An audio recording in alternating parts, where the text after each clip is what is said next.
Bismillahirrahmanirrahim. Assalamualaikum warahmatullahi wabarakatuh. Alhamdulillahirrabbilalamin. Wabihi nasta'in wa ala umuri dunya waddin. Wassalatu wassalamu ala asrofil anbiya'i wal mursalin wa ala alihi wa sahbihi ajma'in. Rabbi shrah li sadri wa yassir li amri wa hlul 'uqdatam min lisani yafqahu qawli. Amma ba'du. Baik anak-anak, alhamdulillah hari ini kita akan lanjutkan pembelajaran tematiknya, ya. Pembelajaran ketiga tematik. Sebelumnya Bapak ajak kalian untuk senantiasa bersyukur atas rahmat dan karunia dari Allah Subhanahu wa taala, serta kita masih diberikan nikmat yang berlimpah, nikmat sehat, nikmat iman dan Islam, dan jangan lupa nikmat belajar. Nah, mudah-mudahan hari ini kita akan mendapatkan ilmu yang bermanfaat. Amin. Sebelum lanjut, kita sama-sama membaca doa dengan membaca surat Al-Fatihah, doa untuk kedua orang tua dan doa mau belajar. Baik, sama-sama kita berdoa.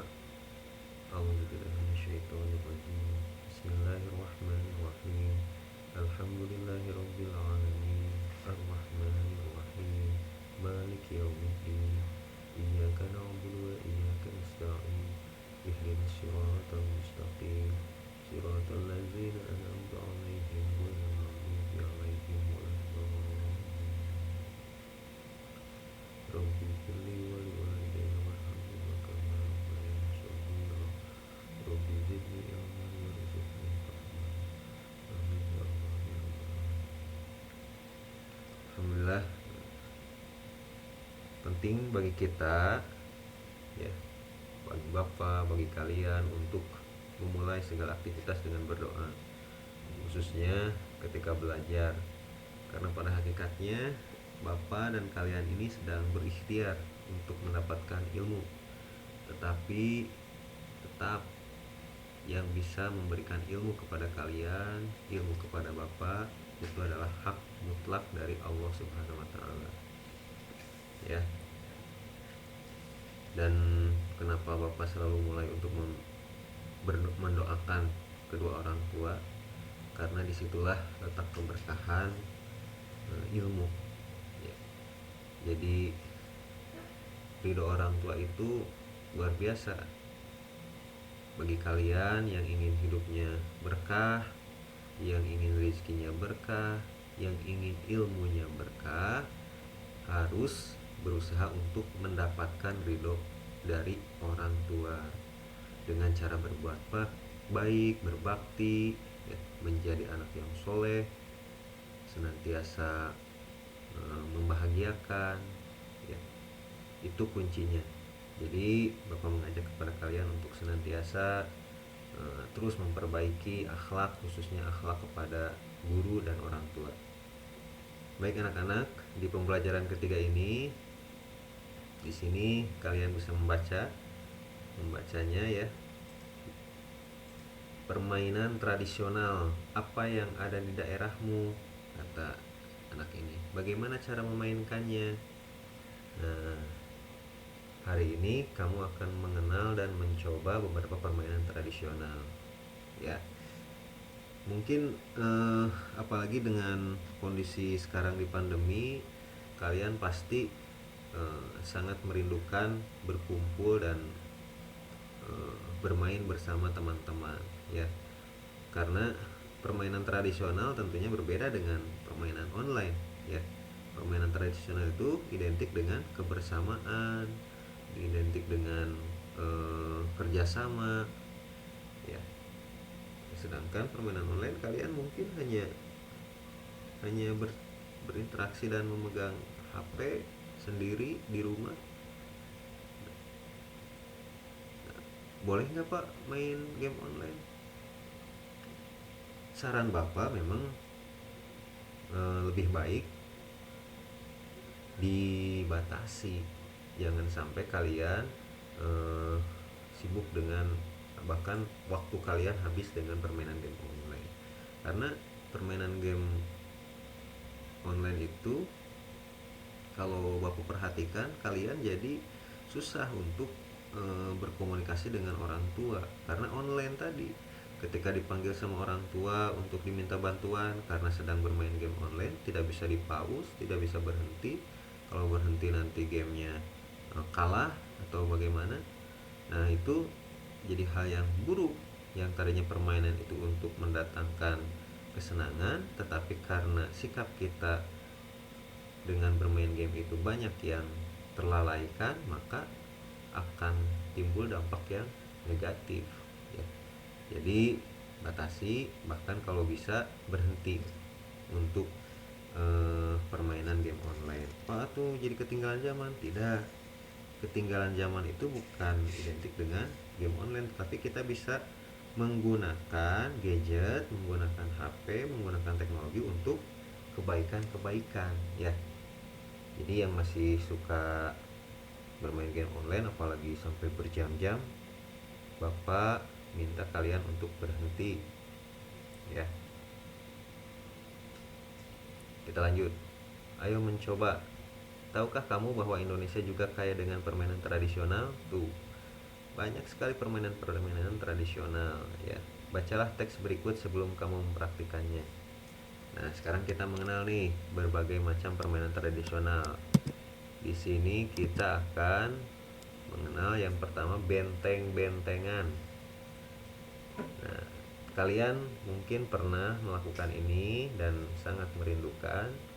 Bahkan Bapak pun masih suka nih kalau ada temennya buat main benteng-bentengan. Benteng-bentengan atau rerebonan adalah permainan yang dimainkan oleh dua kelompok. Isinya penawan dan tertawan. Masing-masing kelompok terdiri atas 4 sampai dengan 8 orang dan memiliki satu tempat sebagai markas. Markas atau benteng bisa berupa sebuah tiang, pohon, atau pilar. Nah, ini ya contohnya. Lagi ada gobak sodor.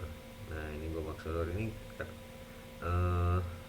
permainan gobak sodor atau galah asin atau galasin dilakukan di lapangan. Arena bermainnya merupakan kotak persegi panjang dan dibagi menjadi beberapa bagian secara horizontal dan vertikal. Nah, permainan gobak sodor ini atau galasin ini juga sering dilaksanakan untuk perlombaan tingkat madrasah ibtidaiyah, bahkan sampai MTS, MA, bahkan orang dewasa pun ada perlombaan. Ya, ini adalah permainan-permainan tradisional. Mungkin kalau tidak dalam masa pandemi, ini langsung praktek dengan Pak Samsu nanti dengan di pelajaran olahraga untuk permainan-permainan ini. Tapi karena di masa pandemi kita tidak bisa ya, hanya senantiasa berdoa agar segera berakhir. Nah, kita coba melihat lagi video, mengingat kembali bagaimana permainan galasin, permainan benteng-bentengan. Nah, yang ini permainan benteng-bentengan ya. Nah, jadi dalam permainan benteng-bentengan ini kalian bisa lihat bagaimana keseruannya ya. Ada yang, kalau yang apa? Nah, ini ada yang, kalau ada yang tertangkap itu jadi tertawan ya. Nah, ini bentengnya atau markasnya. Mereka menggunakan gawang ya, ada juga yang menggunakan tiang. Jadi ada yang ditawan nanti di tiang itu di markasnya, ada juga yang menjaga markasnya. Nah, ini permainan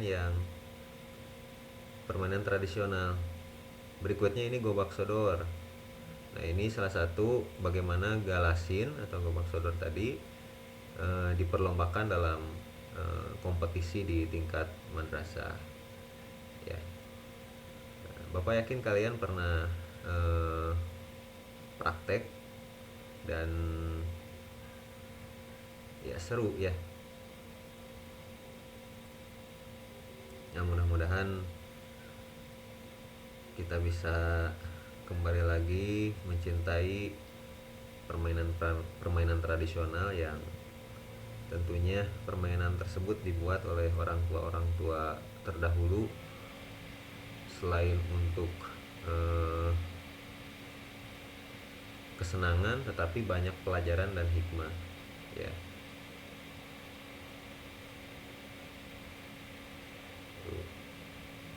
Itu nanti aturan-aturan mainnya nanti akan dijelaskan itu sama Pak Samsu nanti.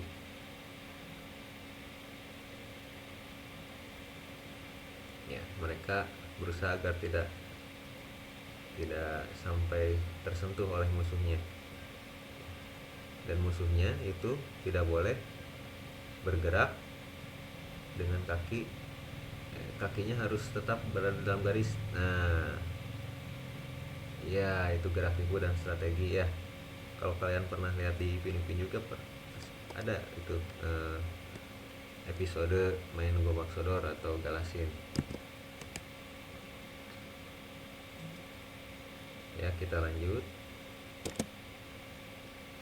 Nah itu sedikit pengenalan tentang permainan tradisional. Selanjutnya kita budayakan membaca. Kalian harus rajin membaca, karena membaca itu adalah jendela atau pintu masuknya ilmu ya. Bahkan kalau di dalam Islam, kalau kalian belajar sejarah kebudayaan Islam, itu Rasulullah Muhammad SAW lungsur atau turun ayat yang pertama itu adalah tentang Iqra, membaca, bacalah. Jadi jelas semua berawal dari membaca ya, untuk mendapatkan ilmu. Jadi semakin rajin membaca, semakin banyak ilmu yang akan terserap insya Allah. Nah, kita bahas pada pembelajaran sebelumnya, kamu sudah membaca cerita tentang siap menghadapi musim hujan ya. Coba ingat-ingat kemarin, nanti Bapak kasih slide-nya. Bacalah sekali lagi cerita tersebut dan tulislah gagasan pokok dan gagasan pendukungnya. Seperti pada pembelajaran pertama, kalian mencari gagasan pokok dan gagasan pendukung ya, agar lebih paham. Ingat, gagasan pokok biasanya ada di awal atau di akhir paragraf ya. Nah, kalau kalian lupa terkait dengan bacaannya, sini Bapak tampilkan lagi nih, siap menghadapi musim hujan. Nah, silahkan kalian baca nanti, atau kita baca ya bareng-bareng. Yang belum lancar baca, ikut baca. Musim hujan hampir tiba. Warga desa Kampung Babakan berdiskusi untuk melakukan kerja bakti. Mereka berencana membersihkan selokan. Mereka sepakat ketika selokan bersih, warga tidak akan kebanjiran. Mana nih? Apakah di awal atau di akhir nih gagasannya, gagasan utamanya? Pagi itu, semua warga terlihat sangat bersemangat membersihkan selokan. Pak Sami dan Pak Udin sibuk mengambil sampah yang ada di dalam selokan. Pak Made dan Pak Udin memastikan saluran selokan lancar.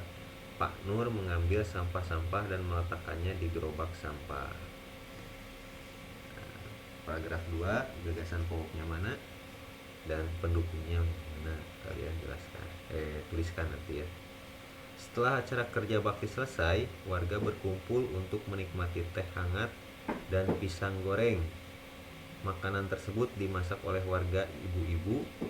Mereka senang karena selokan desa sudah bersih. Kini mereka siap menghadapi musim hujan. Nah, itu ya bacaan tentang siap menghadapi musim hujan yang pernah dibaca di halaman 29 kemarin. Nah, berikutnya tadi setelah kalian baca kembali, selanjutnya kalian kerjakan tugasnya nih. Tadi ya, menentukan gagasan utama dan gagasan pendukung atau gagasan penjelas. Nah, cara pengerjaannya boleh dengan membuat diagram seperti di buku paket, ya, seperti di buku paket. Nah, seperti ini, ya, di buku paket. Bikin berarti digambar. Jadi buku tugasnya ya, seperti di buku paket. Nah, seperti ini. Atau bisa juga dengan contoh yang Bapak buat. Seperti ini. Nah, paragraf 1 gagasan pokoknya apa, gagasan pendukungnya apa saja ya. Di sini disediakan 6. Tapi kalau ada 2 gagasan pendukungnya atau 3 ya tulis sampai 3 aja. Ini mah contoh ya. Contoh formatnya. Nah, silahkan kalian kerjakan untuk menambah lebih mengerti dan lebih paham tentang menentukan gagasan pokok dan gagasan pendukung atau gagasan penjelas. Nah, kalau yang punya buku paket sendiri, ya, beli sendiri, itu diisi langsung di buku paketnya. Ada di halaman 42 sampai 44 ya, ini yang format ini. Yang tidak punya dikerjakan di buku latihan ya. Bagi yang belum mengambil buku tema 1 yang disediakan sekolah, silahkan untuk segera menghubungi wali kelasnya masing-masing. Baik, itu anak-anak silahkan dikerjakan. Berarti ada 3 paragraf ya yang harus dicari gagasan pokok dan gagasan pendukungnya. Silahkan dikerjakan, mudah-mudahan kalian diberikan kelancaran dan tetap semangat. Jangan lupa hari ini selain tematik ada juga pelajaran olahraga ya yang akan disampaikan oleh Pak Samsu. Silahkan kerjakan tugas-tugasnya. Selamat mengerjakan, selamat belajar, tetap semangat, tetap sehat. Insya Allah pandemi ini segera berakhir dan kita bisa segera tatap muka. Kita tutup sama-sama dengan membaca istighfar, hamdalah, dan kafaratul majelis. Astagfirullahaladzim, alhamdulillahirabbil alamin, subhanakallahumma bihamdika, asyhadu an la ilaha illa anta, astaghfiruka wa atubu ilaik. Terima kasih. Wabillahi taufiq wal hidayah. Assalamualaikum warahmatullahi wabarakatuh.